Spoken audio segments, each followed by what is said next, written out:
Hey guys, this is Hannah and I am going to talk about executive function today. So this is a topic that is really important to me because I live with executive functioning disorder. And I did not know this until a couple of years ago. I was at a conference for actually spina bifida. My middle child has spina bifida. He is 10 now, and this was probably 8 years ago, and it was a conference for people with spina bifida, and also for their caretakers. And so they had lots of different workshops, and there was one on executive functioning because that a lot of people with spina bifida have to deal with, and my son is not an exception to that. But so I was listening to it. I'd never heard of executive functioning, and as the speaker was going through the list and listing things that people with executive function disorder struggle with, I thought, yep, check, check, check, check. And the checklist that I was making in my head was not for my son, but it was for me. Now, my son also has some executive functioning, so, but I thought, there's a reason why I do this. I'm not crazy. And it was really kind of an exciting time for me to figure that out. So what is executive functioning? All right, so everybody has in their frontal lobe a part of their brain that helps with the steps that you need to complete a task. Okay, so if I say, hey, I'm going to go to the store, there's all sorts of different steps, little steps involved in that. Like I have to make a list maybe of the things that I want to buy. I have to, put a coat on if it's cold outside. I have to get my keys, make sure I know where my keys are. I have to get in the car. I have to turn the car on. I have to make sure that, everything's working with the car, and then I have to know where I'm going. All of those things. And for most people, that's all second nature. You just don't even have to think about it. It's very natural. But there are some people like me that every little step like that is overwhelming. And that is something that a lot of kids with dyslexia also have. In fact, executive functioning disorder is usually a part of another diagnosis. It is not a diagnosis. It's just something that happens with if you have a child with dyslexia, or if you have a child with spina bifida like mine, or if you have a child with ADHD or autism, all of those things, all of those diagnoses, this is probably something that you may see to some extent, okay? So like I said, it's from the frontal part of frontal lobe in the brain, and it just kind of helps you know what to do when and how many, to break down any kind of task into little manageable steps. And if you have disorder, then those steps are not natural to you, okay? So some of the things that are involved in that are, I have a notebook here, so sorry. Helps you with time management, paying attention to things, planning and organizing, remembering details, avoid the wrong things at the wrong time, and then know how to do something based on past experience. So like if you have driven a car, then you should probably know how to drive a golf cart. But for some people, it doesn't translate. Like that's just two completely different things. Okay, and then the ability to multitask. So if you have a student that struggles in those areas, then it might be an executive functioning issue. Okay, and there are lots of coping mechanisms for that, ways to help strengthen those weaknesses. So it's not like, a terrible thing to have this. It's just sometimes we have to kind of think outside of the box to really help our students. So I'm going to tell you a little bit about me. First of all, I am not an expert on executive functioning. I have read one book. I've gone to 2 conferences and sat through just 2 or workshops in those conferences. And that's really all the education I've done, and then just some research here and there. So as far as research goes, I'm really not your girl. Okay. There are people that's their job, and that's really, but I can point you to that direction. My favorite book on the subject is called Smart But Scattered. It's really, really good. It's kind of a heavy read, but I really like it. It kind of helped me get started learning about all of this. But I do live with executive functioning disorder. So I'm going to tell you a little bit about some of the things that I have had to deal with my whole life. It's just really overwhelming. Steps are overwhelming for me. And that is classic executive functioning disorder. So there's that. We just recently got a camper, and I have never been a camper ever. And so we went on a trip, and we didn't want to go to any stores. We wanted to have everything we needed packed in the camper. And I tell you what, it took me way, way too long to pack and go over checklists and make a list even. Like I said, I have a son with spina bifida, so we have extra medical supplies that we have to bring with us, things that you cannot buy in a store, things that we have to order from a company. And so like, there were a lot of things that I really had to make sure that I had. And I will tell you, it kind of drove me nuts. The planning was really, really awful for that. So as an adult, I still deal with a lot of that. Okay, what else? Cleaning and laundry are also issues for me. One of the things I have to do is I put a timer on when I'm doing laundry, and that way it, like on my phone, it dings. And so then I know to switch the laundry, because otherwise I'll forget. And at least twice a week, I have clothes that are that have been sitting in the washer all day that I've forgotten to put in the dryer. So anyway, and then another thing that I really struggle with is finishing tasks. And I have a theory, again, like I haven't done an MRI, like people haven't watched me, complete tasks or anything. So this is just what I think is happening. But you know that satisfied feeling that you have when you complete a task, like the satisfaction of a job well done. Do you know what I'm talking about? Okay, so there are people that really love lists, and they love to like cross out everything on their list. I don't know if you know what I'm talking about, but like that's, they just feel great. My husband is this way. He has lists for everything, and he likes to, put a line through all of his little lists. I hate lists. Lists scare me. They overwhelm me, and I just like don't want to do anything. If I see a list, I'm just like, I'm not going to do it. So, so that's really not a great thing for me. But anyway, your body creates a hormone called dopamine when you finish a task. It's that like little feeling of woohoo, I'm finished with this thing and I feel so accomplished. It's the satisfaction of a job well done. Okay, your body makes this hormone that makes you feel happy and kind of like free. Do you know what I mean? When something's finished, that hormone is called dopamine. I think what happens to me, this is just as again an educated guess. I think that what happens to me is that I create dopamine before the task is finished, when it's almost finished.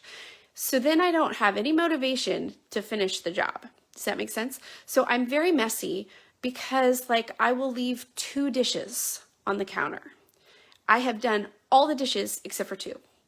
I will do the laundry, wash it, dry it, leave it in the dryer for 3 days and not put anything away because I think, woohoo, look at me. I put the laundry in the dryer. And so I have this really hard time finishing jobs. And as you all know, I have 3 more videos to finish for this program. So that is partly, I mean, there's a lot of factors. When I write programs that will benefit my own children. So I had to kind of abandon automatic spelling for a little while so I could help my daughter with fractions. And so we did some fractions videos, and they're not finished either. So again, this is something that I have to live with every day. And so I think that what happens is I feel good because it's almost done, and then I don't have that motivation to finish. So knowing that has been huge, because I can talk myself out of stopping, if that makes sense. So when I'm washing dishes, for example, and I think I'm finished, I have to look again and I have to think in my head, Hannah, have you finished all of the dishes? And then my first answer is, well, there's just 2 more. So I'm going to go do my own thing because I did most of it. But I have to remind myself that that is really not a job well done. And then I can finish it. But I don't feel that satisfaction that I first do when it's, new, and or when I don't feel the satisfaction that I do when I'm finished with all but 2. I don't know why, but I think that that's what's happening. I think most of the time, kids with executive functioning maybe don't even make very much dopamine. I have read that there are some hormone therapies. I'm certainly not recommending or not recommending that. I don't know anything about it, but I do know that that is an option. But what I want to talk about now is learning and how to learn when you're dealing with this list thing, because all learning requires some sort of steps. It just does. And so every time you have to learn something new, there are steps involved. And so how do we as educators help our students who see this whole list of things to do and they get overwhelmed? How do we help them, get over that fear and that feeling of helplessness? So any kind of algorithm that a student has to learn, if they have executive functioning issues, is going to be difficult. So what I mean by algorithm is basically a series of steps to complete a task.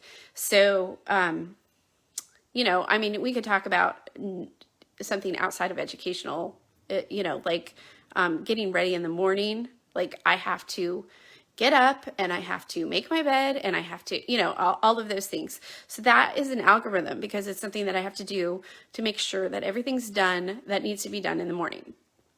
But with learning, there's a lot of algorithms. Now, we typically think of algorithms for math, so I'll start with that, but it could be applied to any subject. So, for example, long division is a kind of algorithm because you have to divide and then multiply and then subtract and then bring down, and then you divide and multiply and subtract and bring down.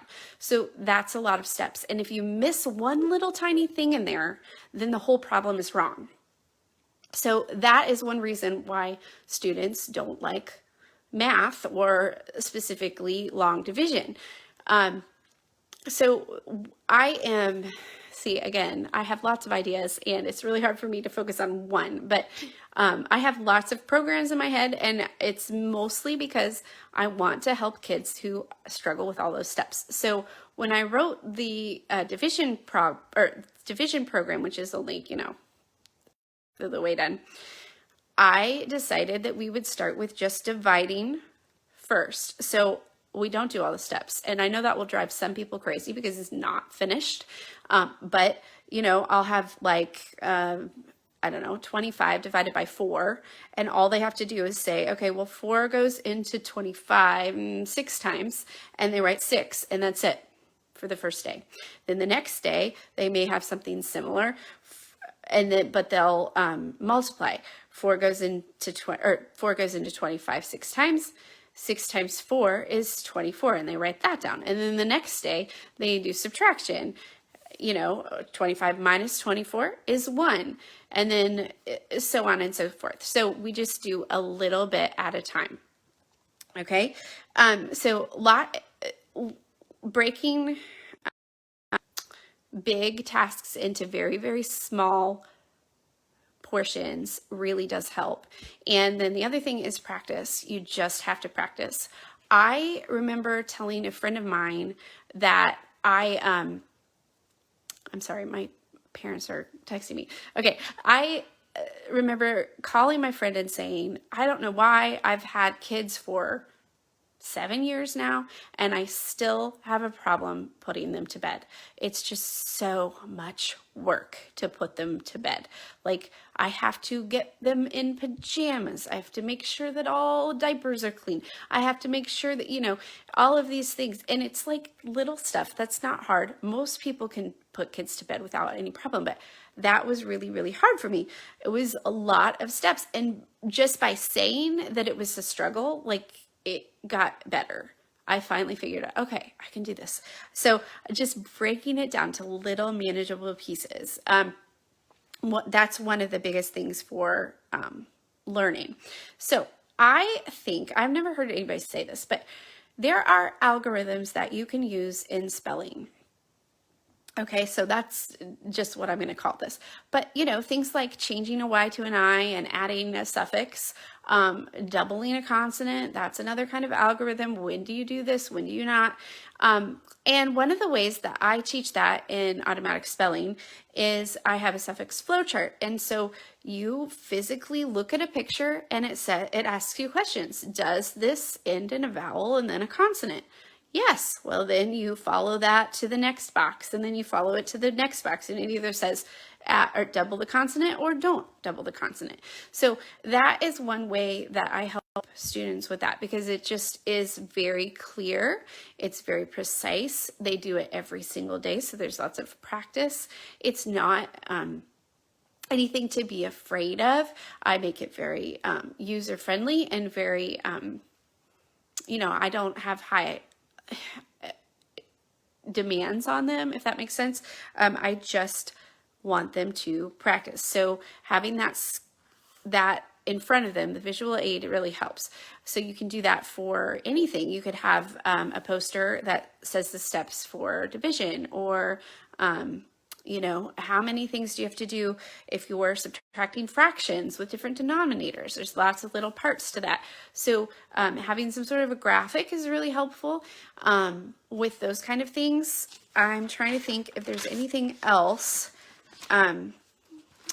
Hopefully that answers some of your questions.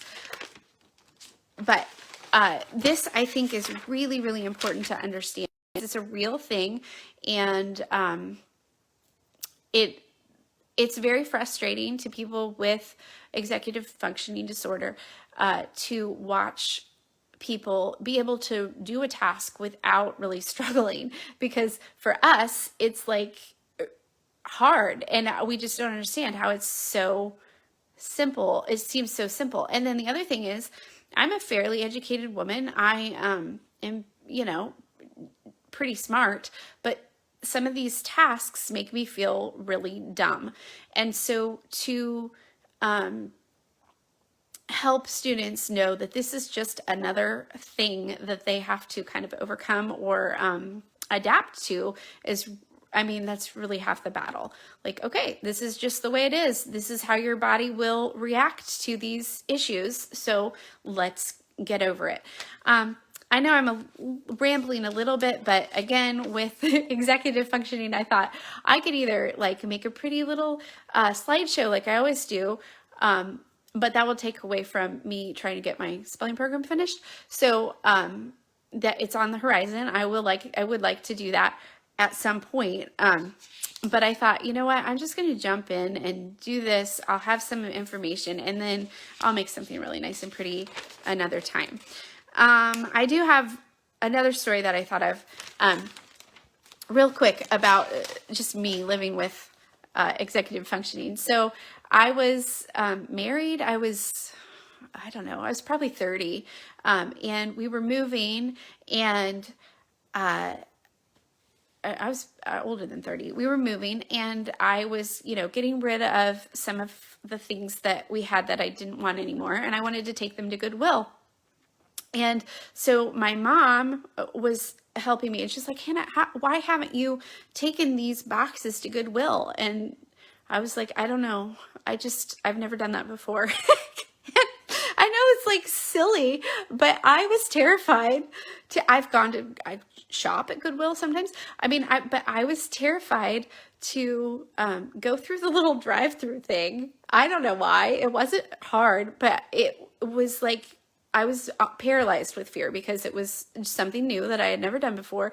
And there were a lot of steps, and I didn't want to think about it. And so finally my mom was like, well, why don't we just put the boxes in the car and I'll go with you? And I was like, I don't know if I can do that. And she was like, well, how about I drive? And then I was like, okay, I can do that.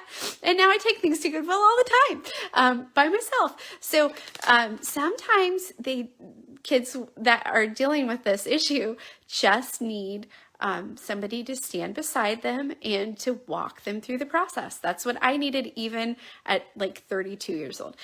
So anyway, that is what executive functioning is. Again, I found out about it just about 8 years ago, and it has completely changed the way that I clean, the way that I do laundry, like just little things like setting a timer, and reminding myself that I need to finish a task completely, that I'm not finished yet, look again and make sure. All of those kind of things have really made a big difference in my adult life.